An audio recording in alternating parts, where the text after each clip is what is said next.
Abbiamo votato la delibera sulle linee guida e gli atti aziendali, questo importante passaggio tecnico che dà finalmente la parola ai direttori generali delle ULSS di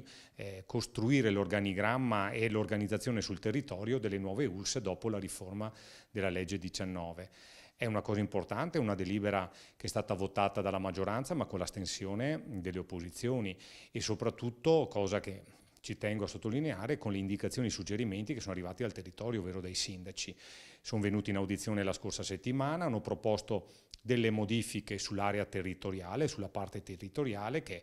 la parte ovviamente che sta a cuore a loro e sta a cuore al territorio. La Commissione le ha recepite, le ha integrate nella delibera e pertanto il voto è stato, si può dire, unanime. Quindi oggi diamo finalmente inizio alla fase operativa della legge 19. Ci siamo astenuti di fronte alle linee guida degli atti aziendali perché sono state recepite quelle che noi riteniamo delle importanti indicazioni che garantiscono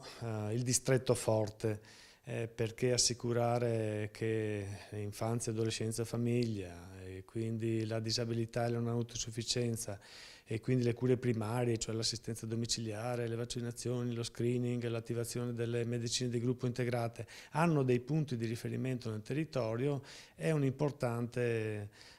obiettivo che abbiamo raggiunto discutendo con la maggioranza e quindi ecco, forte di questo riconoscimento, che è un riconoscimento del modello dell'integrazione sociosanitaria. Vuol dire che ogni distretto avrà questi punti di riferimento e quindi non verrà smantellato ciò che le conferenze dei sindaci, i sindaci soprattutto hanno a cuore, cioè l'integrazione sociosanitaria. È un importante risultato che ci ha consentito appunto di esprimere un parere di astensione di fronte a un atto che riorganizza tutti i servizi delle nostre ULSS.